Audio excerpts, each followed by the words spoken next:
것 같은데요. 49절에서 51절까지 3절 우리 같이 한 목소리로 읽어봅니다. 시작. 주의 종에게 하신 말씀을 기억하소서. 주께서 내게 소망을 가지게 하셨나이다. 이 말씀은 나의 고난 중의 위로라. 주의 말씀이 나를 살리셨기 때문이니이다. 교만한 자들이 나를 심히 조롱하였어도 나는 주의 법을 떠나지 아니하였나이다. 아멘. 우리가 하나님 말씀 받을 때마다 또 사람에 따라서 이렇게 잘 듣기는 하지만 또 듣고 나서 이제 지나면 잊어버리는 경우도 있고 그 말씀을 계속 기억하려고 애쓰는 경우도 있는데, 오늘 말씀 중에서 50절 후반에 보면 주의 말씀이 나를 살리셨다고, 주의 말씀이 나를 살리셨다는 이 고백이 우리 가운데 참 눈여겨지는 귀한 말씀입니다. 매번 우리가 나누는 말씀이 또 각자 읽으시는 성경 말씀이나 여러 가지 방법으로 접하시는 하나님 말씀이 각자 자신의 영혼의 상태를 살리고 마음을 살리고 또 가라앉은 마음을 일으키는 그런 능력의 말씀들이 될 수 있기를 간절히 소망합니다. 하나님 말씀을 내 것으로 붙잡으면 그 말씀이 나한테 생명과 능력과 또 위로와 소망이 된다는 것을 성경이 말씀합니다. 오늘 49절에도 주의 종에게 하신 말씀을 기억하소서. 주께서 내게 소망을 가지게 하셨나이다. 나에게 말씀하여 주신 주님께서 그 말씀 덕분에 내가 소망을 가지게 됐다라는 고백과, 그 다음에 50절에 앞서 봤지만 전반절도 있네요. 오늘 말씀의 제목인데 사실 이 말씀은 나의 고난 중에 위로라 라고 말씀하고 있습니다. 하나님 말씀을 우리가 믿음으로 받으면 그것이 내가 고난을 겪든지 고난 같은 상황을 겪든지, 실제 고난일 수도 있고 고난 비슷한 상황일 수도 있고 좀 나눠질 수 있죠. 고난은 정말 큰 것이고 고난 같은 상황은 어떤 힘겨운 순간들이죠. 그러니까 이렇든 비슷한 거든 간에 그것이 나에게 위로가 된다, 말씀이 그렇게 오늘 50절에서 알려주고 있습니다. 하나님 말씀은 우리에게 소망이 되고 위로를 가져다 준다는 거죠. 성경 자체도 말씀을 그렇게 표현하는데, 하나님 말씀은 살았고 능력이 있어서 죽어진 영혼을 살려내고 낙심한 사람을 위로하고 공경에 처한 사람을 그 위험에서 건져내는 방법과 지혜를 터득하게 하는 것이 하나님 말씀이다 라고 알려줍니다. 이런 체험은 우리가 실제로 몸소 실천해 볼 때 체험이 되기도 하지만 믿을 때 체험이 되죠. 믿으면 이제 실천하는 데까지 나아가니까, 안 믿으면 그 말씀이 이제 흘려지는 말씀이 되지만 그 말씀이 정말로 그렇게 믿어지고 그 말씀이 자꾸 내 마음에 당겨지고 하면은 믿어지는 거죠. 그러면 이제 그 말씀대로 살아가고자 몸부림을 치기 때문에 그렇게 살면 하나님 말씀이 실제로 나한테 위로가 되고 소망이 되고 능력이 되죠. 오늘 시편 119편은 성경의 모든 장 중에서 저희수가 제일 많은 장이죠. 무려 176절까지 있는 긴 장인데, 이 119편 이 한 장의 전반적인 내용은, 주된 이제 주제적인 내용은 말씀이 주는 유익입니다. 하나님 말씀은 우리에게 이러하니, 말씀은 우리에게 이러하니 하면서 말씀이 우리에게 준 유익들, 그 여러 가지 유익함들을 쭉 176절에 걸쳐서 쭉 말을 하고 있어요.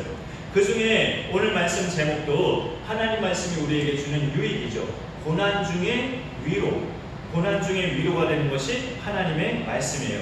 사도 바울은 고린도 전서에 이어서 고린도 후서를 쓸 때 하나님을 모든 위로의 하나님이라고 그렇게 서론해서 시작을 합니다. 우리의 모든 환난에서 우리를 위로하사 모든 환난 중에 있는 자들을 능히 위로하시는 하나님, 바로 그렇게 하나님을 소개하고 있어요. 고난을 우리가 표현할 때 국어 낭만사전식으로 표현할 수도 있겠지만, 고난은 우리가 흔히 겪는 일로 좀 바꿔서 고난의 뜻을 표현한다면 숨이 안 쉬어지는 것 같은 상황들이에요. 내가 지금 살고는 있는데 숨은 쉬고 있는데 숨이 안 쉬어지는 것 같은 탁 막힌 그런 순간들이 바로 고난이라고 할 수 있습니다. 성경에서 믿음의 인물들이 당한 고난은 그야말로 대고난이죠. 큰 고난들이에요. 욥도 그랬고 다윗도 그랬고 다니엘과 그의 세 친구들도 마찬가지였고, 다 목숨이 오락가락한 목숨의 위협이 그렇게 눈앞에 있던 그런 고난들이었어요. 근데 이제 우리 같은 경우 고난은 그런 고난이 평생 동안에 발생할 수도 있지만 끝까지 평생을 사는 동안에 발생하지 않을 수도 있죠. 그러면 고난 같은 순간들이 우리에게도 계속 있는데 큰 고난은 아니어도 그 고난 같은 순간들이 뭐냐면 말하자면 숨이 턱턱 막히는, 숨이 안 쉬어지는 그런 순간들이 바로 고난 같은 상황들입니다. 그런 순간에 하나님께서 숨을 쉬게 만드시는데 그걸 오늘 말씀에서 위로라고 말합니다. 위로. 하나님의 보호하시고 위로하심이 그런 숨이 안 쉬어질 것 같은 고난의 순간에 우리로 숨을 쉬게 만드신다는 거죠. 그래서 오늘 말씀에서 위로의 의미는 숨을 깊이 들이쉰다라는 그런 뜻이 있어요. 숨을 깊이 들이쉰다. 숨이 안 쉬어지다가 하나님의 위로가 임해서 내가 이제 숨이 쉬어진다라는 그런 의미의 말씀이 위로입니다. 앞서 고난의 뜻을 숨이 안 쉬어지는 순간이라고 말씀드렸는데 위로는 숨이 쉬어지는 상태를 말해요. 오늘 50절에서 이 말씀은 나의 고난 중에 위로라 라는 말씀은 이 말씀이 나를 숨쉬게 만들었습니다 라는 그런 고백입니다. 하나님의 위로하심이 이 말씀으로 내가 위로를 받았는데 그래서 내가 이제 살 것 같습니다. 내가 이제 숨이 쉬어집니다 라는 그런 의미죠. 하나님이 이런 분이시라는 것을 더 근본적인 것으로 말씀드리자면 우리가 죄로 인해 멸망받을 인생이었는데 예수님의 피로 우리를 살리셔서 우리에게 생명을 주셨죠.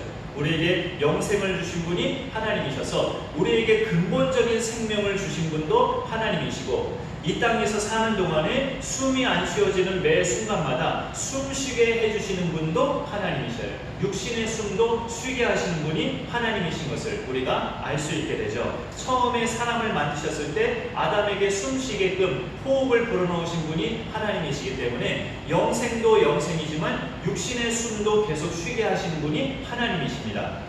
그런 것을 우리가 생각해 볼 때 하나님은 우리에게 그런 위로자와 숨쉬게 하시는 분이 되시는데 하나님과 하나님 말씀을 동등한 성격으로 우리가 볼 수 있다는 거죠. 사실 어떤 우리가 책을 볼 때 이거는 찬양책이지만 책을 볼 때 이 책의 내용과 책을 쓴 저자와 이 책을 똑같다라고 말할 수는 없죠. 그러나 이 책의 내용은 분명히 저자의 생각이 책에는 담겨져 있습니다. 마찬가지로 성경도 하나님이 어떤 분인지 성경 속에 있고 하나님의 생각이 담겨 있고 하나님이 하신 일을 성경에 기록하고 있죠. 그래서 성경은 우리가 하나님을 직접 대면하는 것은 아닐지라도 성경을 계속 들여다보고 성경 속으로 들어가 보면 하나님을 체험하게 되죠. 그래서 하나님이 어떤 분이신지를 알게 되고 특별히 우리가 숨이 안 쉬어지는 고난 같은 순간마다 숨을 쉬게 하시는 위로의 하나님이 되신다는 것을 성경 속으로 들어가면 갈수록 우리가 체험하며 살게 됩니다. 그래서 성경은 하나님의 말씀인데 오늘 말씀에 보면 같은 119편 펴져 있는 그 성경에서 71절을 잠깐 보시면 71절에 고난당한 것이 내게 유익이라 이로 말미암아 내가 주의 율례들을 배우게 되었나이다 라고 말씀합니다. 고난받는 순간에 위로가 되시는 분이 하나님이시지만 하나님의 위로의 방법 중에 또 하나는 그 고난을 유익되게 하신다는 거죠. 고난을 유익되게 해서 내가 하나님을 어렴풋이 수박 겉핥기식으로만 하나님을 그동안 알았었는데 이 고난 때문에 수박의 참맛을 아는 것처럼 하나님이 어떤 분인가를 제대로 알게 됐다 하면은 고난이 유익된 거죠. 그러면서 이제 그 고난으로 말미암아 내가 주의 율례들을 지키게 되므로 이 고난이 나한테 유익함을 줬다라는 말인데 그러면 고난 당하기 전에는 이 지금 시인이 이 저자가 주의 율례들 계명들을 그럼 몰랐다가 고난 당하고 나서야 주님의 계명들을 알았다는 말인가? 몰랐다기보다는 67절을 또 잠깐 보시면 67절에 고난당하기 전에는 내가 그릇 행하였더니 이제는 주의 말씀을 지키나이다. 이런 솔직한 고백을 하고 있어요. 숨이 쉬어지고 힘들지 않은 순간에는 하나님 말씀 지키면서 살아야겠다는 것을 별로 생각하지 않았다가 고난을 겪어서 숨이 안 쉬어지니까 주의 말씀이 생각났다는 거예요. 하나님을 내가 붙잡아야겠구나. 하나님 말씀을 내가 지키면서 이 고난 살아야 이 고난에서 내가 넘어갈 수 있겠구나 라고 깨닫고 그렇게 고난 때문에 숨이 안 쉬어지는 덕분에 하나님 말씀을 찾게 되었다는 거죠. 앞서 말씀드릴 때는 우리가 고난 가운데서 우리를 숨쉬게 하시는, 위로하시는 분이 하나님이라고 말씀을 드렸는데, 그럼 고난당하기 전에는 내가 그릇 행하였다, 잘못 행하였다는 거죠. 주의 말씀을 내가 지키지 않고 살았다. 이것도 말하자면 그 고난이 임하기 전에 내가 주의 말씀을 지키지 않고 살았다, 하나님을 잊어버리고 살았다는 이 말씀도 말하자면 숨 쉴만 하니까 그런 거잖아요.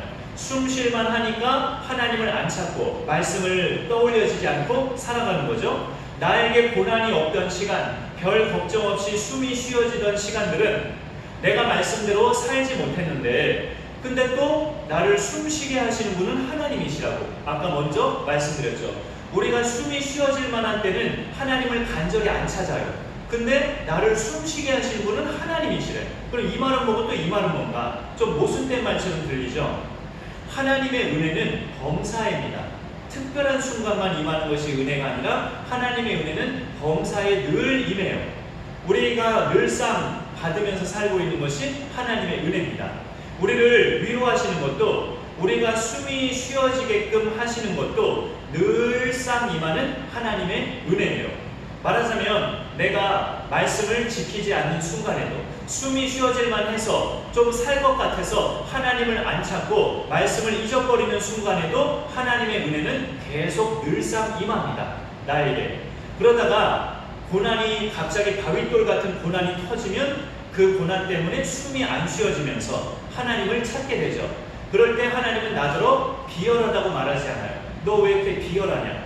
내 자녀가 돼가지고 내 숨 쉴 만한 때는 나 안 찾더니 숨이 안 쉬어질 만하니까 또 나를 찾느냐? 하면서 이렇게 비열하다는 식으로 우리를 대하지 않으신단 말이죠. 우리가 어떤 순간에 찾든지, 우리 어린 자녀가 어떤 순간에 찾든지 부모는 기뻐 받는 것처럼, 자기들이 아쉬울 때만 부모 찾아도 부모는 기쁘잖아요. 그런 것처럼 하나님도 그런 마음을 갖고 계셔요. 그렇게 우리가 고난 때문에 숨이 안 쉬어져서 하나님을 찾게 되면 말씀이 또 떠올려지고 말씀대로 살고자 하는 마음이 또 일어나게 되죠.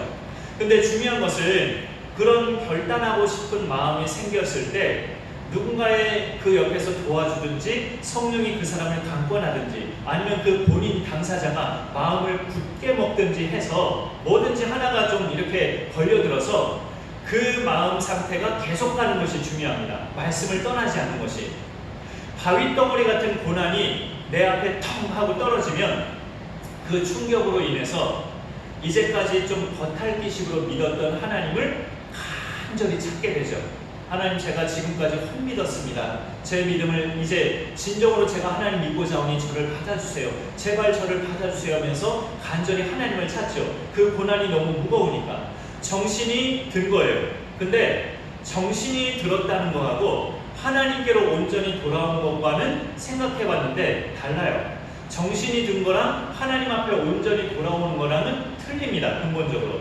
누가복음 15장에서 예수님이 말씀하신 아버지와 두 아들 비유가 나오잖아요. 이 둘째 아들이 그 재산을 미리 받았다가 아버지가 돌아가시도 않았는데 재산 미리 달라고 해서 불효막심하게 재산을 미리 받아서 집을 나갔죠. 가출해서 아버지가 준 재산 가지고 호랑방탕하게 살다가 다 탕진하고 나서 이제 돼지가 먹는 주염 열매조차 이렇게 그 돼지치기 하면서 그 주염 열매를 먹고자 하는데 그것조차 제대로 못 먹을 때 그 순간에 이 아들이 정신이 들어요.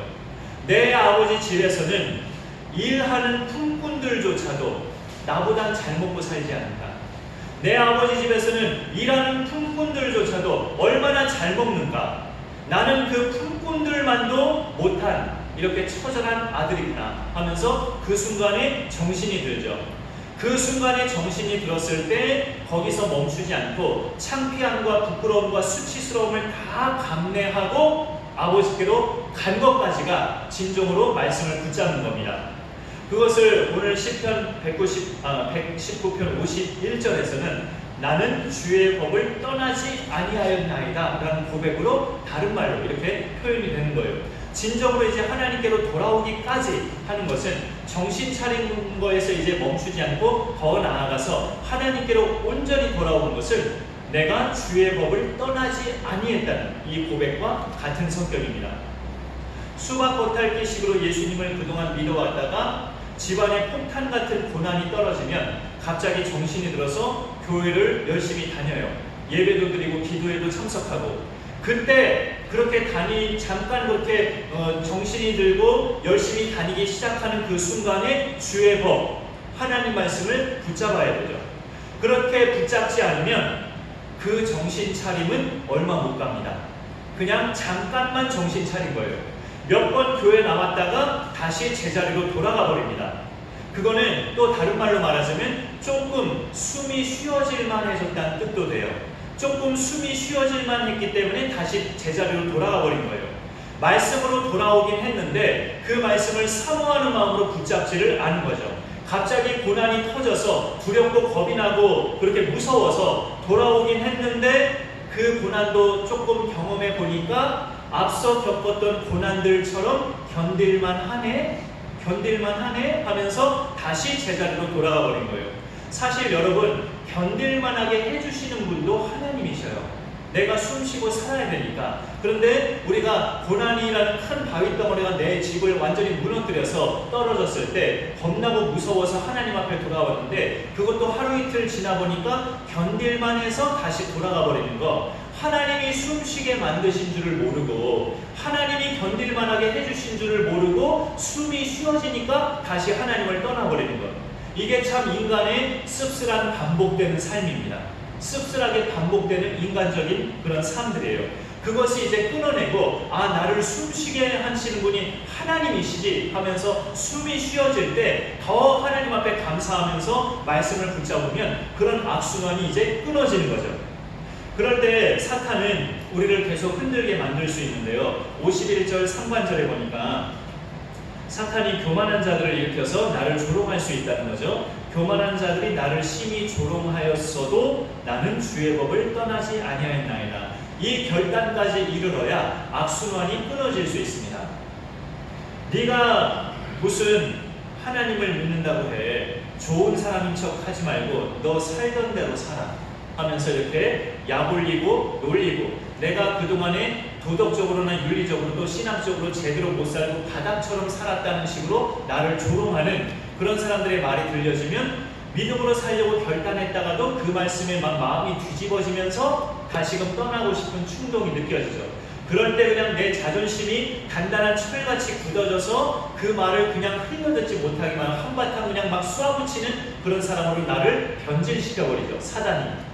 그럴 때 우리가 무시해버리고 흘려버리면 우리가 거기에서 흔들리지 않고 오히려 더 단단하게 하나님 말씀을 붙잡는 사람이 될 수가 있습니다. 영국의 유명한 선교사 리빙스턴, 웬만한 분들은 다 아시죠? 탐험가이면서 선교사였던 리빙스턴이 아프리카에서 16년을 선교를 하다가 이제 고국으로 귀국을 했는데, 영국의 한 대학 강연에서 이제 16년 동안의 아프리카 선교 보고를 해요. 대학생들 앞에서. 그 중에 한 기자가 리빙스턴에게 물어요. 아프리카는 참 이렇게 아직도 험지고 굉장히 위기가 많은 그런 대륙인데 수많은 위기를 겪는 순간마다 그때마다 어떻게 극복하셨습니까? 라고 리빙스턴 선교사에게 한 기자가 물어요.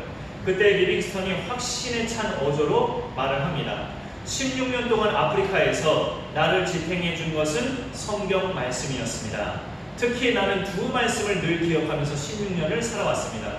내가 너희를 고아와 같이 버려두지 아니한다. 요한복음 말씀과 세상 끝날까지 너희와 항상 함께 있으리라. 마태복음 말씀과 이 두 말씀이 16년 동안 아프리카 선교하는 동안에 저에게 큰 용기와 힘이 되었습니다. 하고 기자와의 인터뷰에서 리빙스턴이 그런 고백을 했어요. 고난 중에 받는 위로는 무더운 여름철의 시원한 냉수와 같아요.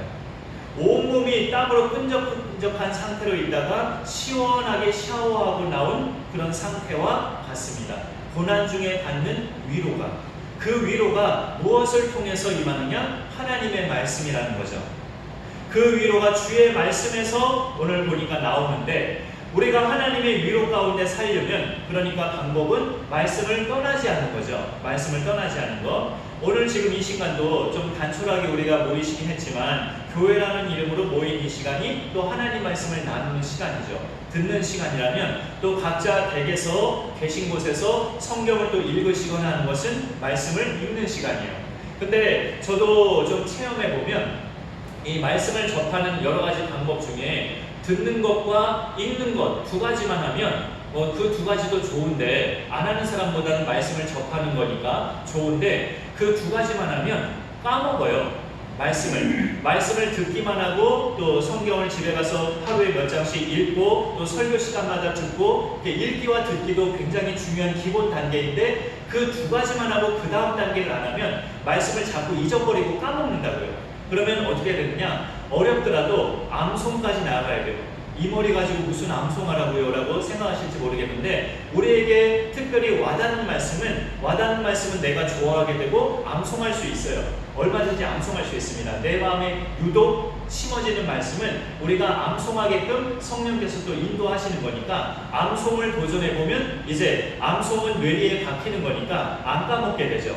위기 때마다 떠올려지는 저장 창고 같은 그런 말씀이 될 수 있어요. 그래서 우리가 암송하는 단계까지 좀 욕심을 내면 좋겠고요. 그 다음에 이제 더 욕심을 낸다면, 오늘도 이렇게 모여서 예배 후에 또 교제하는 시간도 있겠지만, 주일날도 요즘에는 식사를 못해서 교제가 충분하지 못해도 예배 전에 미리 오시면 또 성도의 교제가 조금씩 이루어지죠. 그럴 때 교제할 때 내가 암송했던 말씀을 남한테 이야기해 보세요. 그러면 내 머릿속에서는 절대 안 까먹습니다. 내가 남한테 이야기한 말씀은 절대 나는 안 까먹어져요. 내 입에서 나간 말씀이니까. 그런 부분을 우리가 그 단계까지 욕심을 내면 좋겠고요. 그 다음에 최종 단계는 그 말씀대로 내가 살아내는 겁니다. 하루하루를 그 말씀대로 살아낼 때 그 말씀은 내 속에서 절대 안 빠져나갑니다. 거기까지 이를 때 온전히 하나님 말씀이 나의 자산이 돼서 내가 고난 중에 있을 때 위로가 되고 소망이 되고 능력이 되는 거죠.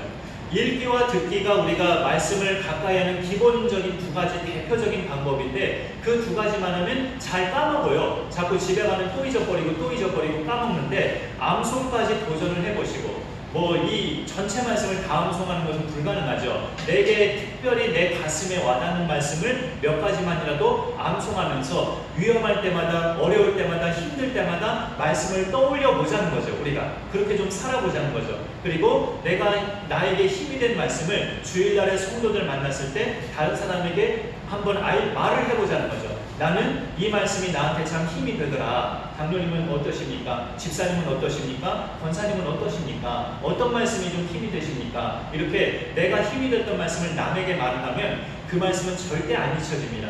마지막으로 그 말씀으로 하루하루 살아가기까지 도전을 하면 그 말씀, 모든 말씀들이 나에게는 늘 위로가 되고 소망이 되고 힘이 된다는 거죠. 오늘 이 말씀을 우리가 그렇게 기억하면서 우리 하루하루의 삶이 언제나 말씀이 눈에 안 보여도 곁에 둔 그런 어떤 영적 존재처럼, 성령님처럼 하나님 말씀이 늘 내 곁에 있어서 언제나 이 말씀이 나에게 힘이 되고 내가 주저앉았다가도 일어날 수 있는 능력이 되는 그런 귀한 말씀 될 수 있기를 간절히 소망합니다. 네, 제가 기도하겠습니다.